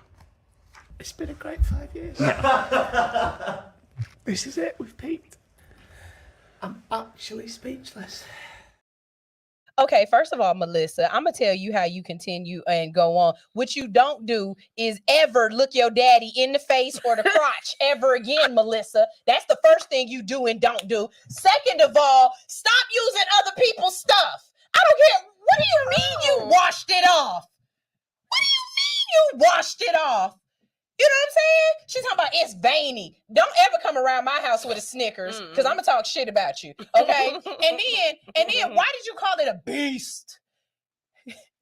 Is that your dad's new nickname? What's up, beast? The beast. No, girl, this is, you know what? I got so many questions. You I know, don't want no, that's answers. the point. I don't have no questions because I don't want the answers. Because if you explain to me, So was you old enough to know better than to do that? Get out, no grown people wrong. I went through my mama's stuff one time. That was the last time. And it was the last time. Okay. Because I found Playgirl magazines. And I'm going to tell y'all something right now. This is a reason why I've never been with a Caucasian man. Because in the Playgirl magazines, they did not look. Just think 1990s and Playgirl and Playboy. It's a lot of hair. It was giving pack of chicken. It was giving lots. It was giving zebra lines. Lots of this is real. Why is this so freaking white? And this is all dark. Like it just. All right, I'm sorry, y'all. Okay, so tell your friends to watch. Tell your friends to tune in because we do this every week. Oh, we do this every week. I can't see that. I can't. It's the tighty whities for me. When they booty don't fit, don't fill them out. Like you got it. For me, if you men, fellas, if you wear tighty whities, do people wear those still? You have to have a Idris Elba's ass to do that. Okay, it's got to fill it. Those. Yeah, you got to fill it all. Wait, what? They still sell. I'm just trying to. They still sell tighty whities. Yeah, they still. You know the Hanes' ways. Yeah, and then you got to have booty to fill those out. Otherwise, just get boxers or boxer briefs. But you can't have the little space in between. You know what I'm saying? In between the booty and the nuts, where it just hang a little low. See, you can't do that. It's not appeasing for us. See, all right, y'all. If you've been watching All Hustle, again, we on episode 574. If you've been watching All Hustle No Fear for at least a year or two, right? You remember the story where I told you this little girl came in my house and her parents said she identifies as a pterodactyl. And y'all remember that I said, excuse me, what? And they was like, well, she doesn't use he, her, she, they pronouns. She identifies as a pterodactyl. What's her name? Just call her name. So I say, well, if she identifies as a pterodactyl, you as Black parents, how are y'all doing this? And they was like, well, we call it pterodactyl or whatever. And I'm just sitting up here like, y'all indulge in y'all kids a lot. And that's fine. But maybe I'm a bully or an asshole or a good parent or whatever you want to call me. But some indulgences, I'm gonna let you know they stupid. I'm just am. And that particular little girl, whether I hurt her feelings or not, I asked her, I said, so you telling me you identify as a pterodactyl? So you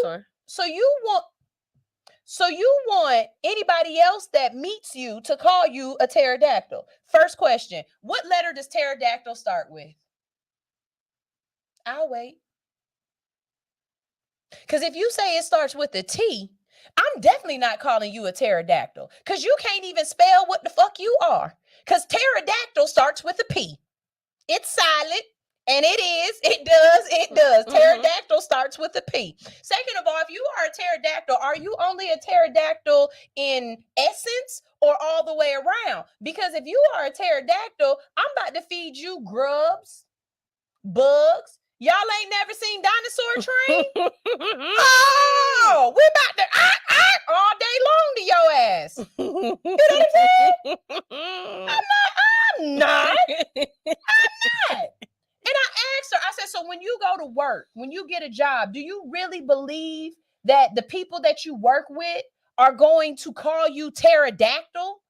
You know what I'm saying? Are you going? And she's just looking at me like I'm the crazy one, and I'm looking at her parents like y'all the crazy ones to not let her brain understand what the fuck she's saying to y'all. But then it's okay if you believe it, but do I have to actively participate in your reality or delusion? Like I said, I'm gonna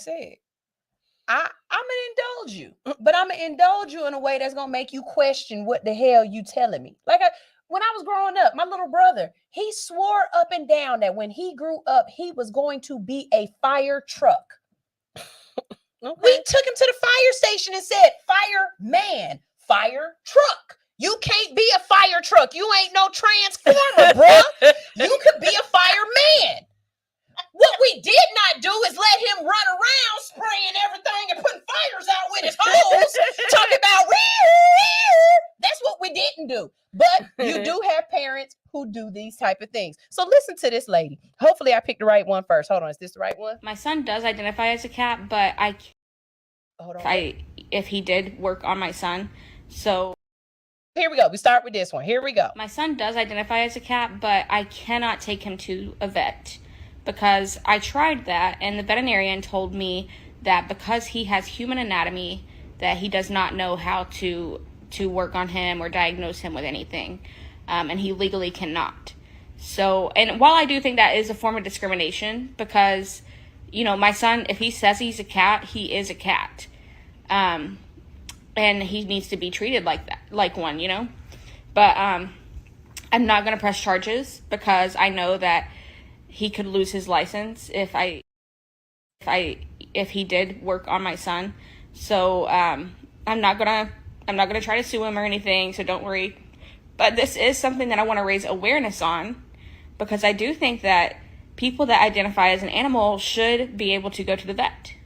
You know, that's the medical attention that they're wanting. And so I really do appreciate you asking this question. I think it's an important topic that we discuss, because if we don't, we're never going to make progress. And these people that identify as cats are going to have to continue going to human doctors. And I just don't think that that's fair. All right, y'all. So look. Now, I will say this. I don't know if this lady is trolling, because, you know, some people do stuff just to be on the internet. And if she's trolling, good troll. This is a great one, because you got people fired up. Now, I bring awareness to situations as we have company. This ain't a situation I want to bring awareness to. First of all, how dare you try to even sue the doctor for trying to save your child from your dumb ass for taking your kid to a doggone veterinarian. Second of all, I say, let him operate on the kid, because natural selection works really well. You know what I'm saying? Natural selection is a thing. Because stupid is as stupid does. You ain't gonna outrun it. You know what I'm saying? You got to be a plumb damn fool to say if my child identifies as a cat, then that's what he is. When did facts stop being facts? When did science stop being science? When did the truth stop being righteous? Can we bring shame back? Bring shame back. Because shame. Can you imagine? It's y'all in the lobby of the veterinary clinic, and this lady just stroking her cat, talking about he's sick, he just so sick, and here's your dumb ass sitting next to your 12-year-old talking about, yeah, my son is sick too, and she's like, well, what is he doing here? Well, he identifies as a cat. We call him Tom. Some of y'all will catch that. You got to be old enough. Some of y'all crack babies got it. Okay? But we call him Tom, and you know, he's got a little stomach ache, and so we brought him here. Look, unless he about to cough up a fur ball, you know, I don't get y'all. I don't get y'all. And this trans everything, like at this point, you can be transhuman. And this ain't gonna work for me. This ain't. And this is exactly why I work the job I work, because HR would fire me. I'm gonna get fired by HR because I can see it now. Ma'am, you are not respecting his pronouns. Well, his pronouns ain't no regular pronouns. At least with Sarah, I know Sarah wants to be a man. Even though she got a beard, she still got long hair and breasts. It's given some sort of woman. So my brain can say she. Okay, Sharon. Okay, I got you. This little nigga ain't got whiskers. He ain't walking around, you know what I'm saying? Like the movie Cats. You know what I'm saying? He ain't walking around like the Cowardly Lion. You know what I'm saying? If I only had a heart. You know what I'm saying? Like, every time I see him, it don't remind me to say this is a cat. Ma'am, y'all schooling y'all kids and they weird. And somebody gonna say, don't blame this on homeschooling. But this is why I say bring bullying back.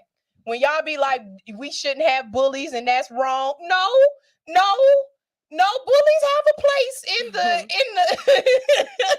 the just like the lion got a place in the Serengeti, all the way down to the ants. Everybody got a place in the circle of life. Bullies got a place in the circle of life. Cause come to school and I'm supposed to call you a cat, or you in class doing shit like this and stuff. Please, I swear to God, I could not go to school with this little boy because I would be suspended for bullying. Because every time he talked to me, I'd have a laser pointer and I'd be fucking with his ass. I'd be bringing little catnip toys and dropping tuna off on him. And he'd be like, why do you keep messing with him? Why he keep trolling me? He is trolling life right now. Him and his mama is trolling life right now. Because and as a doctor, soon as you, as a vet, because he didn't go to the doctor, he went to the vet. As a vet, I would have took him in. Child abuse? No, fuck that. I would have took him in just to make the parent happy. You know what? You damn right. I would. You know how they put the clamp on the dog and the cat's tongue so they don't swallow their tongue? I would have started there. I promise you, all the animal shit that you know is just for, I would have ran through him and charged him a vet bill. And as soon as she said, "Do you take insurance?" Not unless it's Banfield. The real pet.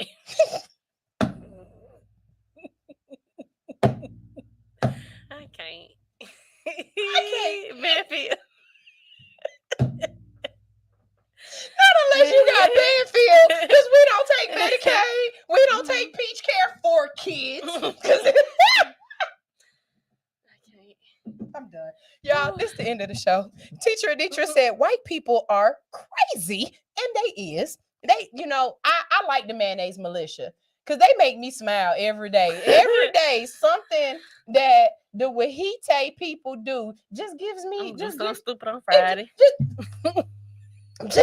I'm telling you. Teacher Aditra said they need to take that little boy from her because she's stupid. And that's what I said. That's what I said. I did say that. I said, if this is real, these are the situations where we need to have somebody come in from children's services. Children's services is not needed because mom don't make enough money to be able to feed us. That's not when children's services needed. What's needed is mom to get a service to help her to be able to pay her bills and to feed her children accurately, right? Children's service needs to come in when people are putting their kids in dog cages or their kids is acting like they damn dogs. That's when children's services needs to come in. Okay, and you need to bring a healthcare worker with you to doggone make sure everything ain't hoo-hoo. Or if they having a dissociative disorder and you just ain't caught on to whatever mental illness they need help with. I don't know what it is in this fluoride-filled water that is messing up y'all frontal lobe, but I'm telling you right now, the United States needs to decalcify. The whole United States needs a detox. Put some detox shit in the water. Okay, everybody need a good boo-boo right now because something wrong with y'all brain. I'm believing it. Something up with y'all head. Y'all off. Y'all is freaking off. I don't even know what this last one is, but I'm gonna play it real quick and then we gonna get out of here. What's this? What's your emergency? There's a bottle of conditioner in me. What? My wife and I belong to a wholesale club and got a really big bottle of Mother Jeffrey's male hair conditioner. Uh-huh. We were in the shower and we put it in me, but it went all the way in. Your wife put the bottle in my behind. We're going to send an ambulance. Can you wait? Mm-hmm. Yeah. Are you all right? Oh, yeah. I was just a little surprised. I would be surprised too. I'm sorry, 1 second. Sweetie, can you please get the cat out of here? The ambulance is about 4 minutes away. Oh, no, I can really feel it. Bottle? I think I'm going to see it. Is that bad? Hey, it came out. No, where's the cat? You know what?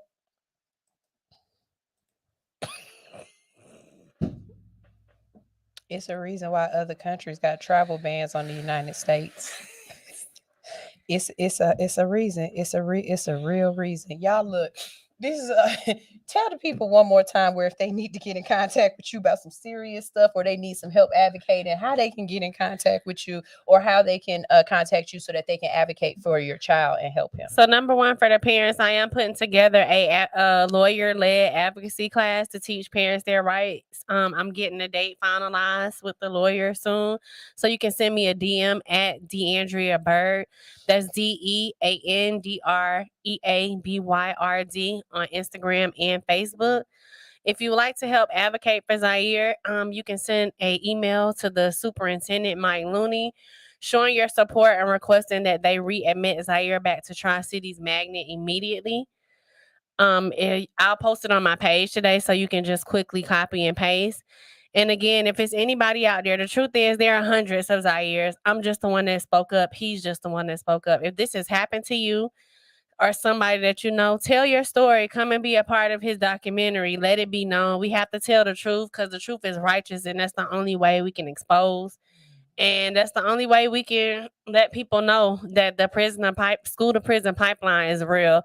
And one of the ways we can disrupt it is through storytelling. So tell your story. I'll help you tell your story. And if you're going through this right now and you just need help on how to file an appeal or how to file an ORC complaint with the Department of Education, I'll help you. I'll fight for my kid and I'll fight for your kid too. That's beautiful. And a lot of times when things like this happen to our children, what comes out of it from the parents is amazing as well. It puts us in positions that we never thought we would be in and gives us a chance to help people we never thought we could help. So thank you. Thank you not only for being an advocate for your child, but being an advocate for others. Okay. And I heard that Tutu Maniacs is leaving Greenbrier. Yes, we are looking for another location. I definitely want to talk to you about the whole birthday thing because we do something here at Hits and maybe we can work together on some I definitely stuff. love to be able to sponsor birthdays. Me and my the girl that was next to me at the mall, we were already in discussion about figuring out how we could give back to the community for birthdays. Because I had a child share with me that they never had a birthday party, and I feel like every child should have a birthday my first party one until I was about 39. Really? And see, I never knew that. So I would love to sponsor parties. Maybe we could do like a giveaway once a month and sponsor a party for a boy and a girl each month. Because every child should have one. Let's work on some stuff. We'll definitely talk. Y'all, this is All Hustle, No Fear. I took up all my minutes. So I'm just gonna end the show by playing the outro. We ain't even gonna play no music to go because it's actually 10 o'clock. This is All Hustle, No Fear on Hits 92.3, the real definition of internet radio.